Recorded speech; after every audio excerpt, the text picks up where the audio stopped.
என்னங்க எங்கே இருக்கீங்கன்னு பார்க்குறீங்களா? மாடெல்லாம் தெரியுதே, பசுமாடு காராம்பசுலான்னுட்டு. நல்ல தாமரை குளம் மலை கண்டுபிடிச்சிட்டிங்களா? நம்ம யானைமலை தாங்க, மதுரையில் இருக்க யானைமலை அடிவாரத்தில் தாங்க இருக்கும், குடிக்குளம் அப்படின்ற கிராமத்தில். இங்கே என்ன விசேஷம்னா, பிள்ளை லோகாச்சாரியார் அவருடைய திருவரசு இங்கே இருக்குது. திருவரசுன்னு சொன்னால் வைணவத்தில் அவங்க திருவரசு சொல்லுவாங்க, நம்ம சொல்லும்போது சைவத்தில் சமாதி, ஜீவ சமாதி சொல்லுவாங்க.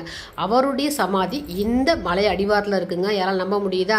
கண்டிப்பாக நீங்கள் போய் மதுரையில் இருக்கவங்க போய் உடனே பாருங்கள், அவ்வளோ அருமையான ஒரு இடம். இந்த தாமரை குளம் இருக்குது பாருங்கள், இந்த குளத்தை பார்த்து சொன்னாலே நமக்கு வியாதி தீர்ந்து போயிடுமா. அத்தகைய மருத்துவ குளம் இந்த குளம். இங்கே யாருமே செப்பல் போட்டு நடக்க மாட்டாங்க. ஒரு புனித குளமாக, எந்த விஷக்கடி எந்த வியாதியாக இருந்தாலும் இந்த குளத்துக்கிட்ட நம்ம சொல்லி பிரார்த்தனை பண்ணிவிட்டு வீட்டுக்கு போயிட்டு நம்ம நினச்சிக்கிட்டே இருந்தாலே அது உடம்பு குணமாயிருமா.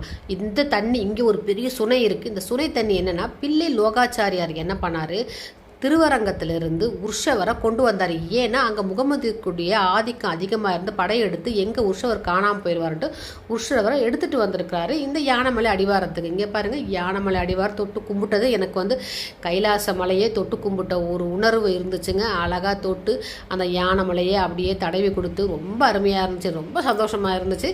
இந்த இடத்துல ஒரு சுனை இருக்குது. அதாவது நமக்கு பிள்ளை லோகாச்சாரியர் கொண்டு வந்தார்ல உற்சவர், மறைந்து 118 வயதில் அவர் அங்கேருந்து கொண்டு வந்திருக்கார். ஸ்ரீரங்கத்தில் இருந்து பாதுகாத்து எடுத்துகிட்டு வந்திருக்கார். நம்ம தசாவதாரத்தில் படம் கமலஹாசன் அவள் கொண்டு வருவா பாருங்க, அந்த கதாநாயகி, அந்த மாதிரி தான் எனக்கு தோணுச்சு. அந்த அளவுக்கு பிள்ளை லோகாச்சாரியர் அந்த உற்சவரை மறைச்சு கொண்டு வந்து இந்த இடத்துல தான் வச்சு இருந்தார். இவருக்கு அபிஷேகத்துக்காக வேண்டி திருச்சியில் இருக்க காவேரியே இந்த சொனையாக வந்துச்சு. அந்த கிணத்தண்ணி அவ்வளோ புனிதமான தண்ணியாக கும்பிடுறாங்க. இங்கேருந்து உங்களுக்கு அங்கே தெரியுது பாருங்கள், அந்த கிணத்துக்கிட்ட தான் நம்ம வந்தோம். இந்த பக்கம் தான் குளம் இருக்குது. புனிதம், இந்த இடமே புனிதம். செப்பல் போடாமல் வரணும். சுற்றி அப்படியே ரவுண்டு காட்டுறேன் பாருங்கள்.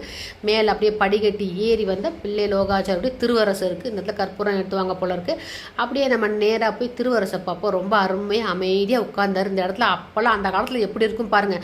118 வயசில் அங்கேருந்து நடந்தே வந்து உற்சவரை பாதுகாத்து, நம்மாழ்வாரை அவரை பாதுகாத்து, அதுக்கப்புறம் 48 வருடம் கழித்து கொண்டு போய் திருச்சியில் ஒப்படைச்சிருக்காரு பாருங்கள். எவ்வளோ அருமையான ஒரு இடம் பார்த்தீங்களா? இந்த இடம் அருமையாக அவ்வளோ அமைதியாக இருந்துச்சு. இவர் தாங்க பிள்ளை லோகாச்சாரியார். இவருடைய திருவரசு இங்கே தான் இருக்குது.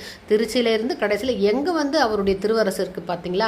இந்த இடமே புனிதமான இடம். இந்த இடத்துல பெருமாளுக்காண்டு உருவான பிரம்ம தீர்த்தம் அவருடைய குளத்தில். அந்த இடத்துல குளம் உங்களுக்கு நமக்கு நோய்கள்லாம் தீர்க்கக்கூடிய ஒரு வைத்திய குளம். அழகாக விளக்கேற்றி வச்சுருந்தாங்க. திருப்பி நம்ம கிணத்துக்கிட்ட போவோம். இந்த சொனையை, இந்த பிரம்ம தீர்த்தம் திருப்தியாக தீர்த்தத்தை குடிப்போம். அங்கே பெண்கள்லாம் அழகாக செம்பு பானை வரை எடுத்துகிட்டு வந்து தண்ணி பிடிச்சாங்க. அவங்க கேட்போமா, மிதிச்சு இந்த இடத்துக்கு போனாலே அவங்களுக்கு சௌரியம் தான். சௌரியம் தான்.